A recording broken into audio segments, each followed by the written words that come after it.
Welcome back, gang. It's Deltia from DeltiasGaming.com, back to break down the patch notes from the 2.3 Thieves Guild and Elder Scrolls Online. So one thing we're going to do is break it down in a few different parts. What's new, what's changed, and overall the feel of Elder Scrolls Online in the future. So if you don't know, these are on the public test server. Nothing I go over here today is final. So keep that in mind when we're talking class balancing and features. So let's get started. What new is there to do in the Thieves Guild? So first thing people are probably going to want to know about is what is the price of the Thieves Guild? And you look here in the patch notes, basically if you're an ESO Plus member, you're going to retain all the access to everything in the game, plus the Thieves Guild as long as you're subscribed. If you're not a subscriber and you just want to buy it, it's 2,000 crowns. That's roughly $20 depending on how much stuff that you buy. So it's something good for me. I don't just buy it, I subscribe, and so I can play all the content when I want and unsubscribe if I'm not playing. Either way, what it introduces is Abba's Landing, another place in the zone, kind of like Cragorn or Sinium or something like that. And you're going to have to travel to it, do an introduction quest as well. So it also introduces larceny system, which is basically criminal activities, stealing stuff, kind of building off the Ledgerman skill line that was previously established in another update. Also, you have Maw of Inferno, which is what I'm really looking forward to, the 12-man trial, both a normal mode and a veteran mode. The cool thing about this trial is what ESO has built on in the past is that it scales. Meaning if you want to do the normal version with your friends at level 15, 20, VR1, you can. That's interesting. Now the veteran mode is for the hardcore that want to be on the leaderboards, and they have separate loot tables is what that's showing here, or separate loot I should say. Also, another thing that's really interesting is the 64-bit client. So they're adding that and updating to DirectX 11. So as far as performance and visual appearance goes, I think this is going to be a major update for Elder Scrolls Online. So there is tons and tons and tons of stuff to do in here. Now, what I was worried about in the Thieves Guild and what new is is there incentives to do this stuff? And it seems like there is. So if you go around here, it kind of explains what kind of quests that you can do, and then it explains the rewards down here in a little bit.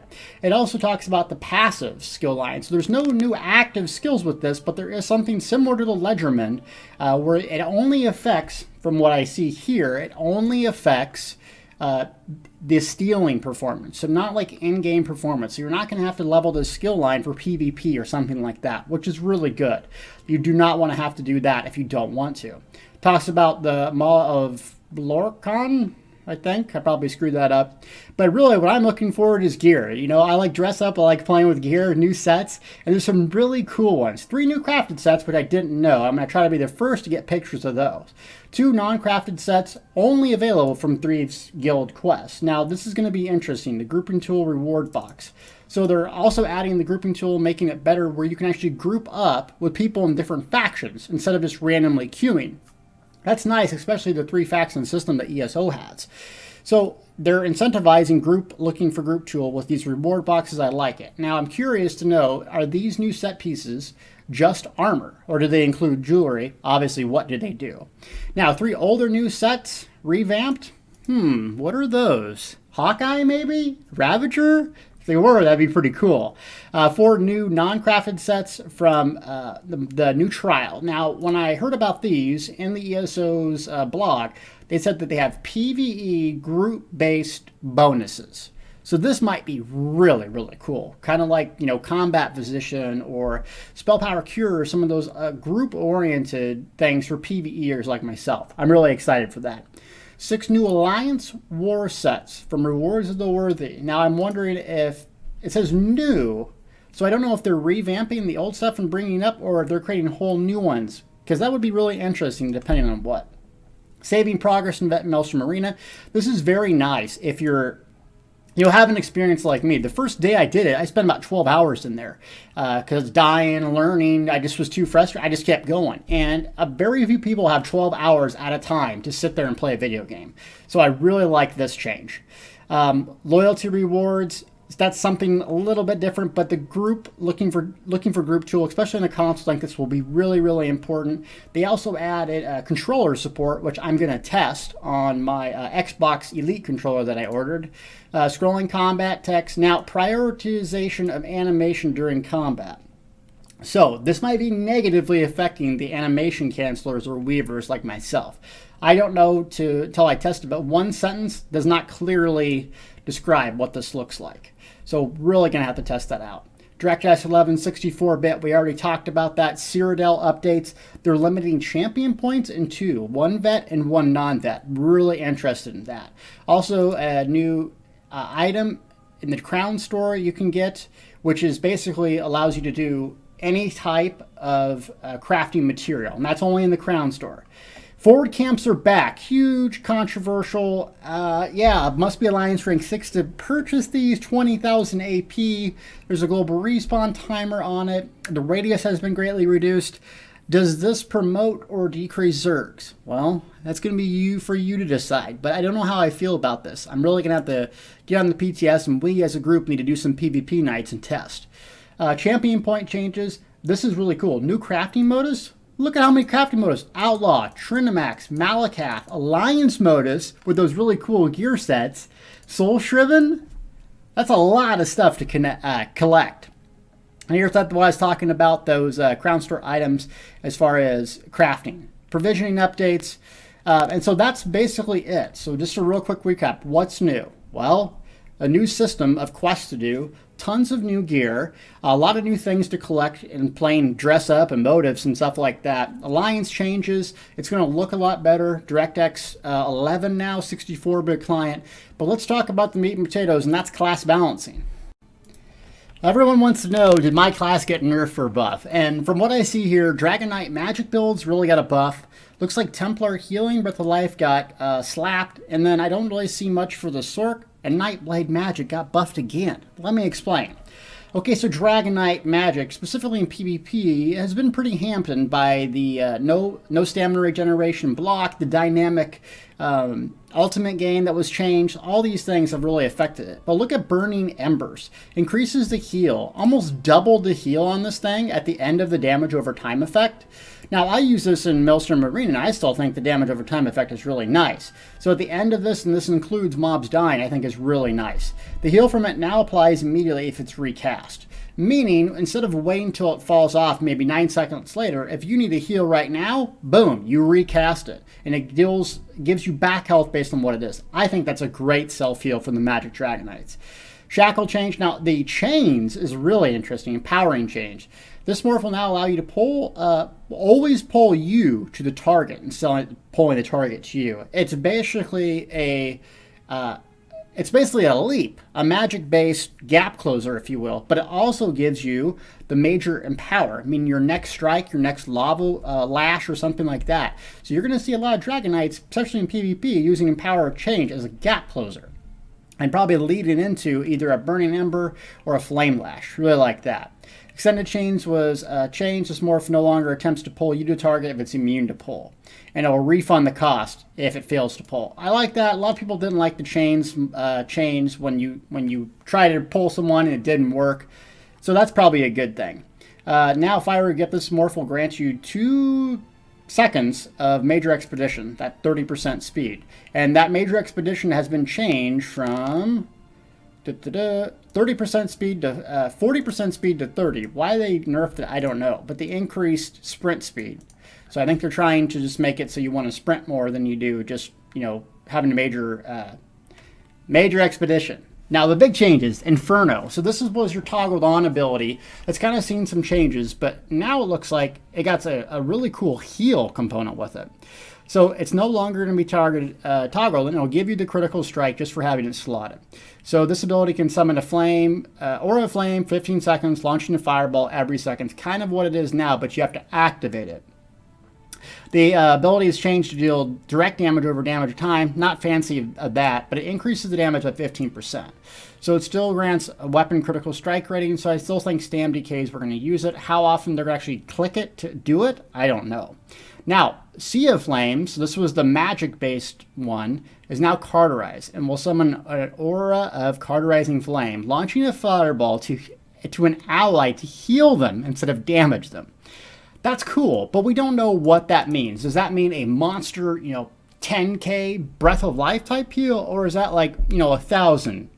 because that's really going to determine if you make a Dragon Knight very, very viable as a healer anyways. And they can really do some good healing. But if you stack on Igneous Shields with this might be a game changer in terms of healing. Burning Talons. This morph now deals flame damage for its initial hit instead of physical. That makes common sense. Deep Breath or Inhale. This morph no longer increases the damage of the XL the second hit due to the baseline damage increase. So basically they buff the first hit and no longer doing the damage on the back end. This morph will restore 10% of the magic ability cost because they increased the morph by 40% of damage, increased its value, and now hits 6 targets. 6 targets instead of 3. So the healing effect of this might be dramatic if I'm reading it right. So yeah, we're going to have to see what this looks like. But XL damage by 40%, and we're going to have to see. But this might be the mega AoE now for Dragon Knights. And I like it when you hit 3, especially the healing. So we'll have to see how that goes. Eruption, they buffed Eruption. Didn't know that needed a buff.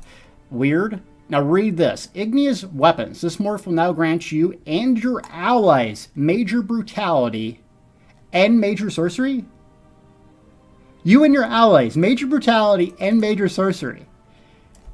If you run with a Dragon Knight, you're basically not going to have to use Entropy or or Major Brutality using Rally. This is a game changer, and I like this change if it sticks. Because this is like what the old Dragon Knights used to run, Igneous Weapons, getting that flame damage that everyone liked. That's fantastic. I can't wait for this. Okay, Molten Armaments. This morph now increases your own fully charged heavy attack damage and grants Major Sorcery, so that will be good for casters. But you're probably most people are going to probably run Igneous Weapons. This ability now applies 30 seconds of Major Sorcery. So it seems like they're doing something across the board with Major Sorcery and Major Brutality, making it a little bit easier for builds to have some flexibility instead of, everyone runs Entropy or Rally. Stone Fist increases the range and now does magic damage. Okay, Nightblades, here we go. Lotus Fan. Why did they increase the damage? The damage over time for this morph is no longer considered a bleed and is now standard magic damage. The damage can now be mitigated by normal means, but has been increased for 15%. So I don't get that, but maybe someone can explain why they gave it 15% more damage. I guess it can be mitigated now. That's fine. Aspect of Terror has been changed, so it will be snared for 50 seconds. It still gives a minor maim.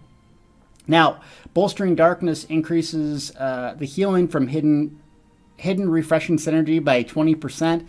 A lot of people were using that synergy using Veil Blades anyways, but 20%, that's a pretty big buff. Now, community, what do you think about this? Dark Cloak. It's basically your cloak that you use. Will no longer remove damage over time effects due to the baseline changes of Shadow Cloak described above. Instead, it grants minor protection for 5 seconds after visibility ends at level 4. Now, minor protection is 8% damage reduction, flat mitigation over damage over time effects. So for people that like to sneak off in PvP that maybe have, a dot or damage over time effect on them, I think this is a negative. But mitigation, you're talking about 8% flat damage mitigation for 5 seconds. You're probably going to cloak again within 5 seconds. It seems pretty powerful to me, but I want to hear from you guys. Now, Path of Darkness. This is starting to get used a lot more in Magic Nightblade DPS builds. Refreshing Path is the heal. Reducing the time this morph continues to heal yourself by 2 seconds. So you can leave the path, still get the heal. But look at this. 20% more damage? 25% more damage? That's a lot. Twisting Path, a lot of Nightblades are using this, and this got buffed by 20%. I don't see why it needed a buff, but a massive AoE that it's going to hit pretty hard. People are going to be using that. Now, what I think is the most ridiculous thing I've found is increasing the amount of ultimate you gain when you drink a potion to 20. Why in the world are you buffing Nightblade's ultimate regeneration? It's already the best due to the siphoning passive. Plus, you drink a potion already and get 12 ultimate every 45 seconds. Now you're going to give it 20 seconds? Why in the world would you? Why would you do that? I don't see why people are. Why would you give a Nightblade a buff to that? That's ridiculous. Reduce the application of the heal over time to 1 additional friendly target. Previously it was 2. So what this is, they're only hitting you and someone else. They're making that change to Breath of Life too, which I'm going to show you in just a little bit. So those are the things I noticed here. Now, Sorks, I didn't really notice a whole lot of increased benefit from Sorks, which I'm kind of disappointed. Increases the splash damage of Crystal Blast. Now, this is the sit there and cast it over and over. I don't think that's going to make anyone take that over Sea Frags. Daedric Tomb, so I guess you can place these up to 22 meters away. That might be interesting. We'll have to see how that works. Dark Exchange, increase the cost ability and it's more by 20%, but I return 20% more magic, health, stamina. Interesting. Okay, Empowering Ward. So major intellect to you and your nearby allies. That's just the magic restore. That's okay. It looks like they're trying to buff pets again. I mean, the pet builds, people like them and they're fun or whatever, but I just don't see them being, something worthwhile using until they get just a monster buff. So increasing the Twilight's damage by 50%. Okay. I guess that's great. Increasing the Storm Atronox. Rains. Okay. Increasing the pets up to friendly now maximum magic. I mean, they're buffing the pets, right? But I just don't think people are going to use it. So I'll have to look at these more in detail, but I'm like, pets, great. I'm not going to use any of this stuff. So anyways, so the Conduit got a buff, easier to activate the synergy, and that's it. So the people that hate the Sork shield stackers, there's no counter for that. There's no stamina-based ability, which I'm disappointed in. I think Crystal Blast should be a stamina-based ability, kind of like it could be a stam-based ability, like a snipe almost. So I'm disappointed in the Sork chains tremendously. So Templar chains I'm excited about. This morph has a red host. That doesn't really matter. Focus charge. Hopefully they fix the goddamn bug in this that actually allows it to work.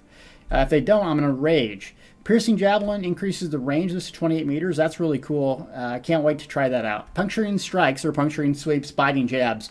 It's no longer going to do a knockback crowd control, which I think is interesting. It's going to basically snare the enemies instead of stunning them. So the people that do the jab spamming, it's good because it controls your enemy, but good players know that if you're in PvP and someone's just jabbing you, they're basically going to give you free immunity for 6 seconds when you CC break. So you might see a lot more Templars using Biting Jabs and Piercing Javelin. So they're going to open up with the Piercing Javelin, crit rush in, and beat on you with jabs, and it's not going to apply that CC immunity that people don't like. Increase the radius of this heal, this morph to 6 meters from 5. Radial Sweep needs a massive change. They need to make Crescent Sweep scale off of stamina and give the Templar a low cast ultimate. That's the change they need. Increasing this from 1 meters still makes it a trash ultimate. I'm really saddened to see this not get some attention. And then Radiant Ward increases the strength from this by 1%.